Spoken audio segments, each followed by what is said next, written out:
Hey everyone, and welcome to this explainer. Today, we're going to completely unpack some deeply ingrained assumptions we all have about success.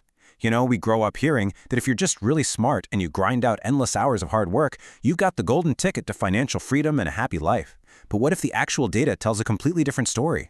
Today, we are diving into what's called the inside-out paradigm. We're going to see exactly why true wealth and happiness are actually driven by your internal mindset and your daily environment, rather than just your raw IQ. Let's get into it. So here is our roadmap for today. We're going to kick things off with the intelligence and effort myth, then we'll move into mastering your locus of control, the science of rich habits, the status visibility trap, and we'll wrap it all up by rethinking wealth and happiness. All right, part 1, the intelligence and effort myth. I really want you to ask yourself this direct question right now. Does being smart and hardworking actually guarantee wealth? I mean, it feels like it absolutely should, right? But the reality is, a lot of brilliant people struggle financially their whole lives, and many folks working grueling 80-hour weeks in manual labor or juggling 3 different jobs never seem to get ahead. To figure out why that is, we need to look at some super surprising data from researcher Tom Corley. He spent 5 whole years rigorously studying the daily behaviors of 233 wealthy individuals and comparing them to 128 people who were really struggling financially. Now, when we look at the breakdown of cognitive ability among the wealthy from that study, the results are wild. Only 21% of the 233 wealthy individuals Corley studied were actually in the top 1% of cognitive ability. Think about that for a second. A massive 79% were not geniuses. They didn't have photographic memories, and they didn't all have fancy Ivy League degrees. Mathematically speaking, this proves you literally do not need to be a genius to become rich. Intelligence is just a tool, and without the right application, well, it's kind of like having a hammer, but no nail. So if it isn't raw intellect, and it isn't just grueling, back-breaking effort, what's the actual difference? It's all about where that effort is directed. Hard work alone often traps people in what Corley calls the wage-slave cycle, which is simply trading your time for money. The wealthy, on the other hand, focus their effort totally differently. They focus on building forever assets. We're talking about things that generate multiple streams of income independently of their time, like side businesses, real estate, or developing highly specialized premium skills. Moving on to Section 2, mastering your locus of control. To build those forever assets we just talked about, you really need an internal engine. And for that, we're turning to a profound labor economic study from the German socioeconomic panel at DIW Berlin. There is a psychological concept called your locus of control, and it is absolutely crucial. It basically defines the extent to which you believe you actually have control over your own life. The researchers at DIW Berlin discovered that this specific, non-cognitive skill is just as predictive of your labor market outcomes as your classic cognitive skills. Simply put, your mindset is every bit as important as your raw intellect when it comes to your career and how much you get paid. So, the really important thing here is contrasting these two completely distinct mindsets. People with an internal locus believe, hey, I have control over my life and my own success. But people with an external locus believe things just happen to them, that luck, the economy, or other people are pulling the strings of their destiny.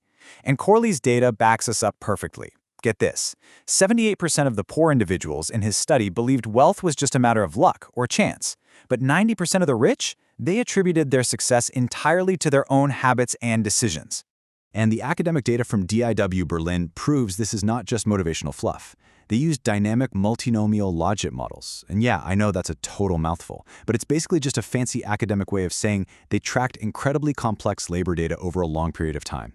What they proved is that having an internal locus of control significantly increases your probability of escaping low-wage jobs. Believing you control your destiny is quite literally a statistical prerequisite for moving up to higher-paid employment. If you think the game is rigged from the start, you're not even going to try to play. All right, let's hit Section 3, the science of rich habits.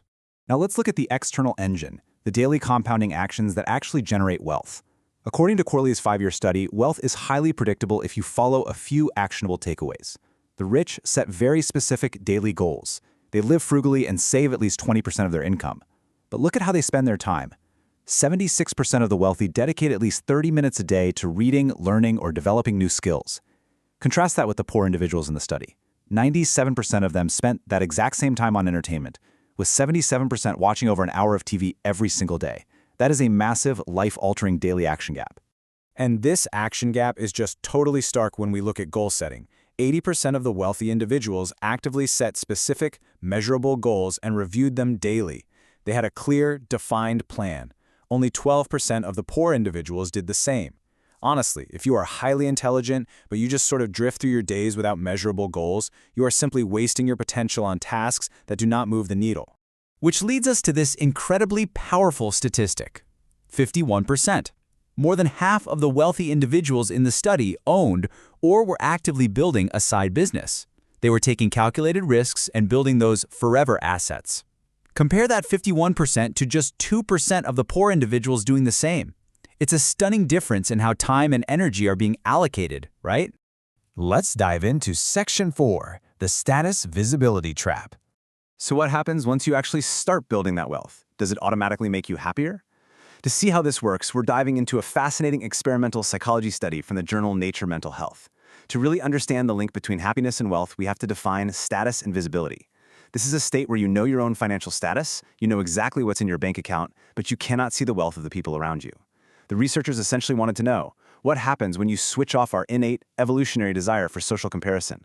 Is status and visibility basically the ultimate hack for subjective well-being? To test this, the researchers set up an incredibly clever network experiment with almost 1,300 subjects. In this game, subjects interacted financially, either cooperating with or defecting against others. Now, in the visible condition, subjects could clearly see the wealth points of their immediate neighbors in the game. But in the invisible condition, that information was totally hidden.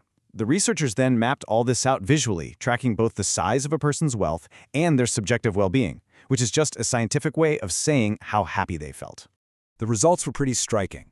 When wealth was visible, it created a massive happiness gap. Subjects who started out poor rated their subjective well-being at a mere 0.020, which is basically barely above neutral. Meanwhile, the rich subjects in that exact same network rated their well-being at 1.196. The economic gradient strictly dictated their happiness. Basically, if you could see that your neighbor had more than you just felt worse, completely regardless of your own absolute wealth. But here is the absolute incredible twist.